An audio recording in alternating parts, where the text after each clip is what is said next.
क्या आपने कभी सोचा है कि हम स्कूल क्यों जाते हैं? हम वहाँ पढ़ते हैं maths, science, English, geography, history और फिर स्कूल के बाद आता है कॉलेज, जहाँ हमारे पास चॉइस होती है, साइंस, कॉमर्स या आर्ट्स। लेकिन सोचिए, क्या ये असली चॉइस है? कुछ लोग कहेंगे डिप्लोमा भी है, आईटी कोर्स है, डिज़ाइन है, स्पोर्ट्स भी ऑप्शन है, लेकिन ज़्यादातर बच्चे वही 3 रास्ते चुनते हैं, साइंस, कॉमर्स या आर्ट्स। क्यों? क्योंकि 10वीं के बाद उन्हें ये तक नहीं पता होता कि उनके पास क्या विकल्प हैं। जो भी सुनते हैं वही चुन लेते हैं, बिना जानकारी, बिना गाइडेंस। फिर कॉलेज में दाखिला मिलता है, सालों साल बीतते हैं, इंजीनियरिंग, बैचलर डिग्री, फिर मास्टर्स। 20 से 22 की उम्र तक बच्चा सिर्फ पढ़ रहा होता है, जैसे एक मशीन ट्रेनिंग ले रही है। लेकिन जब वही बच्चा अपनी डिग्री लेकर जॉब इंटरव्यू में पहुंचता है, तो उसे कहा जाता है आपके पास स्किल नहीं है, अनुभव नहीं है, और अगर किसी तरह सिलेक्शन हो भी गया तो सैलरी 20,000 या 30,000, वो भी 5 साल की मेहनत के बाद भी थोड़ी सी मिलती है। अब आप सोच रहे होंगे मैं इसे क्यों बता रहा हूं?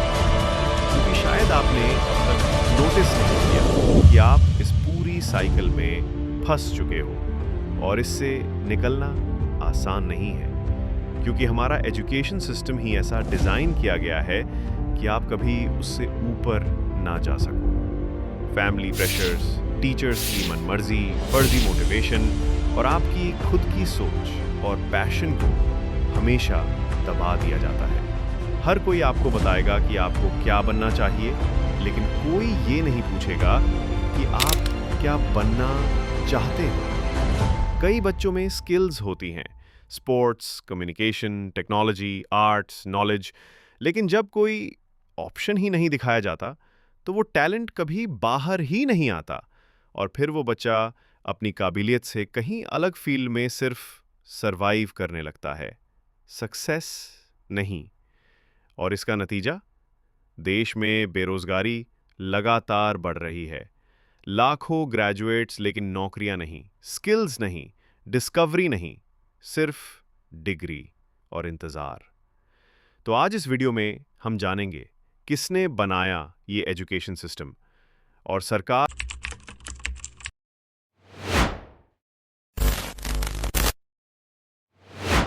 सबसे पहले ये समझना जरूरी है कि भारतीय शिक्षा प्रणाली हमने नहीं बनाई, ये बनाई गई थी ब्रिटिश हुकूमत द्वारा। उनका मकसद था ऐसे लोग तैयार करना जो सोचे नहीं, बस ऑर्डर माने, जो नियमों को ना तोड़ें, सवाल ना करें और हर बात को चुपचाप स्वीकार कर लें। यही वजह है कि आज भी हमारी पढ़ाई किताबों और थ्योरी तक ही सीमित है।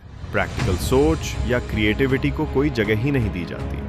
फिर शुरू होता है मैनिपुलेशन, यानी दिमाग पर कंट्रोल। जब आप स्कूल जाते हो तो सबसे पहले आपको सिखाया जाता है कि गलती मत करना, सिर्फ टॉप करना है, मार्क्स लाओ वरना फेल हो जाओगे। आपके अंदर डर डाला जाता है, डर नंबर कमाने का, डर पीछे छूट जाने का, और इस डर से आप वही करते हो जो सिस्टम चाहता है, बस रटे जाओ। अब आती है नंबरों की बात। इस सिस्टम में आपका टैलेंट मायने नहीं रखता, सिर्फ नंबर मायने रखते हैं। आप कितने अच्छे गाते हो, कितना बढ़िया सोच सकते हो, कैसे टीम लीड कर सकते हो, इन सब का कोई वजन नहीं है। अगर आपका मार्कशीट अच्छा नहीं है तो आप फेल माने जाते हो, चाहे आपकी स्किल्स कितनी भी दमदार क्यों ना हो। यही कारण है कि टैलेंटेड बच्चे हारे हुए महसूस करते हैं, और जो सिर्फ रट सकते हैं वो टॉपर कहलाते हैं। ये सिस्टम आपके अंदर की आग को धीरे धीरे बुझा देता है। आपको लगता है कि आपकी क्रिएटिविटी कोई मायने नहीं रखती। जो बच्चा गेमिंग में अच्छा है उसे टाइम वेस्ट कहा जाता है, जो स्पोर्ट्स में तेज है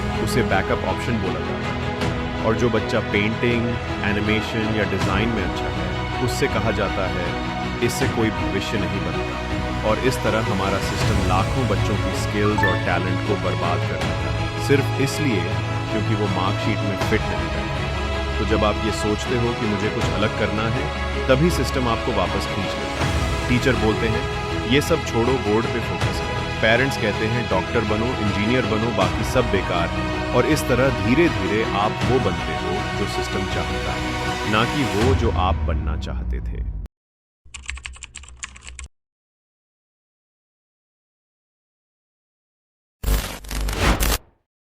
अब सवाल उठता है कि सरकार इस एजुकेशन सिस्टम को बदलती क्यों नहीं, क्योंकि यही सिस्टम आज उनके लिए एक आसान पैसा कमाने की मशीन बन चुका है। सोचो, हर साल करोड़ों बच्चे नीट और जेईई जैसी परीक्षाओं में बैठते हैं और उसके पीछे चलता है कोचिंग का एक पूरा माफिया। लाखों की फीस, फॉर्म भरने से लेकर एग्जाम सेंटर तक हर स्टेप पर मोटा पैसा कमाया जाता है। और जब एग्जाम में घोटाले होते हैं जैसे नीट या पेपर लीक, तो सरकार बस जांच का नाटक करती है, लेकिन सिस्टम नहीं बदलती, क्योंकि इससे किसी को फायदा मिल रहा है, आम बच्चों को नहीं, बल्कि उन लोगों को जो इस सिस्टम के पीछे बैठे हैं। ये एजुकेशन अब कोई ज्ञान की प्रक्रिया नहीं रही, ये एक इंडस्ट्री है जिसमें हर बच्चा एक कस्टमर है और हर सपना एक प्रोडक्ट। और ये सिस्टम नहीं चाहता कि बच्चे सोचें, सवाल करें या सिस्टम को चैलेंज करें। उन्हें चाहिए ऐसे लोग जो सिर्फ वोट करें, सवाल ना करें, जो नौकरी के पीछे भागें लेकिन सरकार से जवाब ना मांगें। लीडरशिप, इनोवेशन, क्रिएटिव सोच, ये सब चीजें डराती हैं, क्योंकि अगर हर बच्चा जागरूक हो गया तो वो सवाल पूछेगा, मेरे लिए बेहतर सिस्टम क्यों नहीं? और यही बात सरकार को नहीं चाहिए। इसलिए बच्चों को एक लाइन में खड़ा किया जाता है, उन्हें रटाया जाता है और डराया जाता है कि अगर वो इस रेस से बाहर निकले तो फेल हो जाएंगे। असल में उन्हें लीडर नहीं, वर्कर चाहिए। ऐसे वर्कर जो थक जाएं, चुप रहें और जो कहा जाए वही करें। और जब वही बच्चा 18 का होता है तो उसे वोट देना सिखाया जाता है, लेकिन सोचने का हक कभी नहीं दिया जाता। यही वजह है कि एजुकेशन सिस्टम बदला नहीं जाता, क्योंकि एक जागरूक, स्किलफुल, क्रिएटिव युवा सरकार से सवाल करेगा, लेकिन एक डरा हुआ बेरोजगार युवा सिर्फ आदेश मानेगा।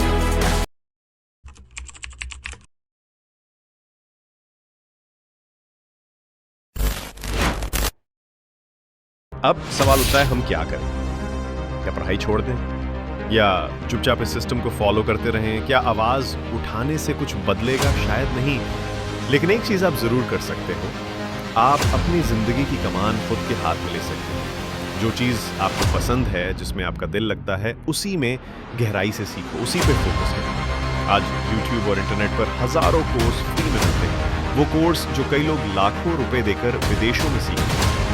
आपको बस तय करना है कि आप दूसरों की राह चलोगे या अपनी राह बनाओगे। और अगर आप एक पेरेंट हो तो अपने बच्चों को सही जानकारी दो। सिर्फ मार्क्स के पीछे मत भागाओ, बल्कि ये समझाओ कि 10वीं के बाद कौन कौन सी फील्ड होती हैं और वो क्या करना चाहते हैं, ये भी सुनो, तभी वो सही फैसला ले पाएंगे। और अंत में यही सोचने वाली बात है, क्या हमारा एजुकेशन सिस्टम कभी बदलेगा या नहीं? इसका जवाब हमारे हाथ में है। अगर हम बदलेंगे तो सिस्टम को बदलेंगे।